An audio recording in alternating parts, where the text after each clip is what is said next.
मैं रामनिवास शाचार्य श्री कल्याण राजकीय कन्या महाविद्यालय सीकर। आज मैं आपको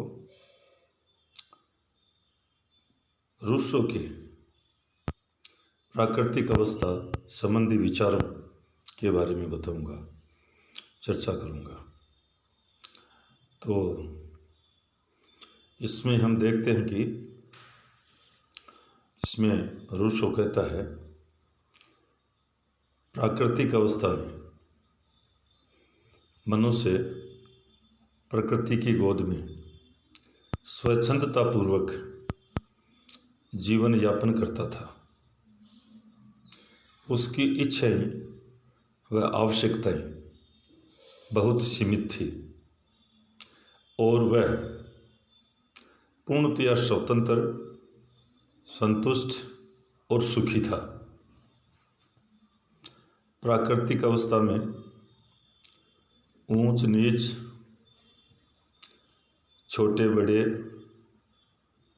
तथा तेरे मेरे का कोई भाव नहीं था। ये अवस्था जंगलीपन की अवस्था थी,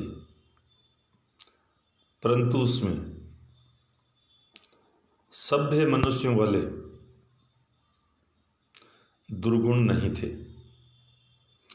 मनुष्य एक सभ्य जंगली या फिर कहना चाहिए नोबल सेवेज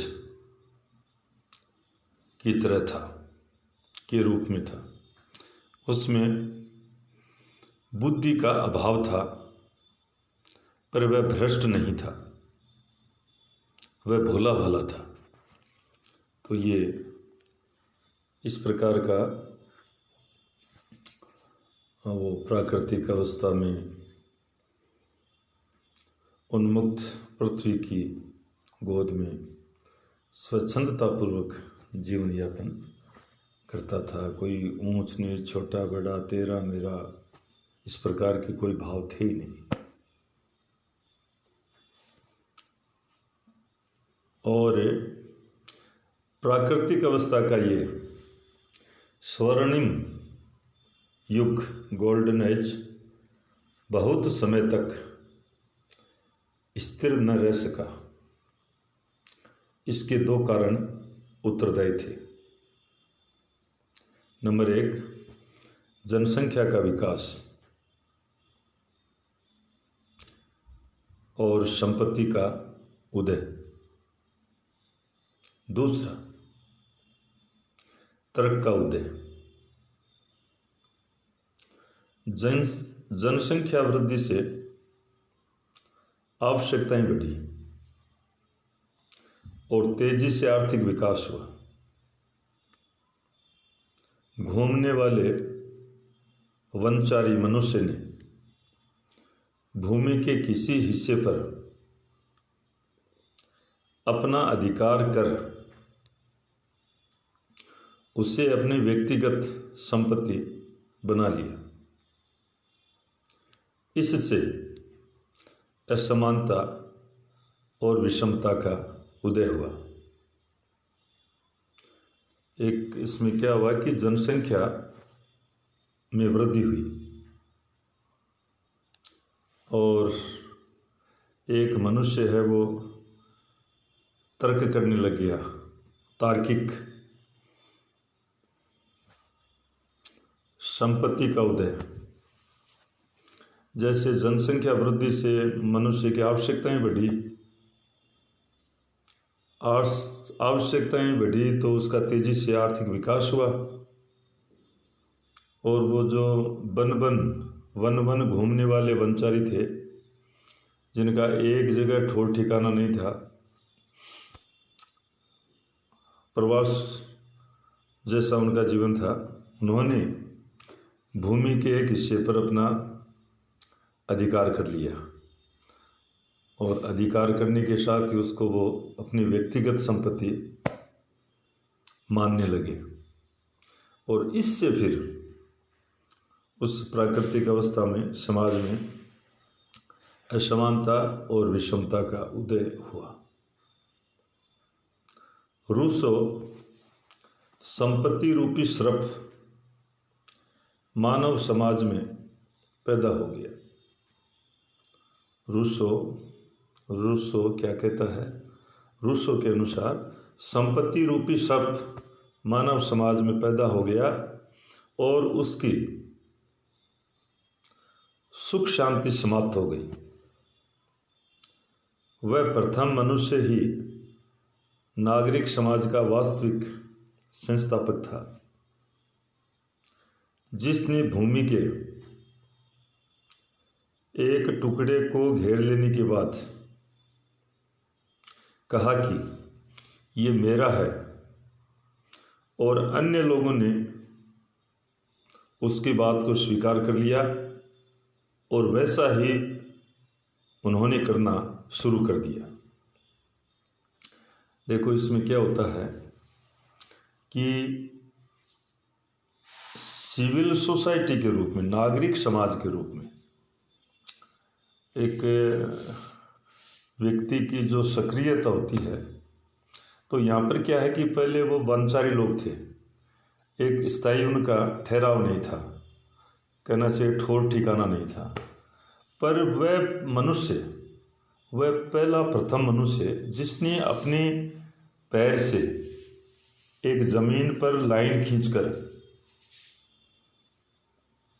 कहा कि ये जो इस लाइन के अंदर का जो भू क्षेत्र है ये मेरा है,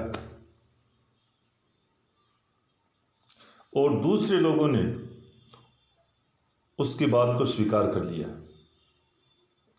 तो वो जो पहला व्यक्ति जिसने अपने पैर से लाइन खींचकर एक भूमि के टुकड़े को अपना बनाया, वो नागरिक समाज का वास्तविक संस्थापक था। और बाद में आगे चलकर ऐसा अन्य लोग भी करने लग गए। पर मोटी बात यही है कि ये संपत्ति का इस प्रकार से उदय होना, और संपत्ति को उन्होंने सर्प की तो उपमा दी है कि उसने समाज में असमानता, अशांति पैदा कर दी इस वजह से, वरना इससे पहले सब ठीक था। इस धारणा से प्राकृतिक अवस्था में तीव्र संघर्ष प्रारंभ हो गया। शक्तिशाली व्यक्ति ने अधिक तथा अच्छी भूमि प्राप्त कर ली, कमजोर तथा असहाय को कम मिला या मिला ही नहीं।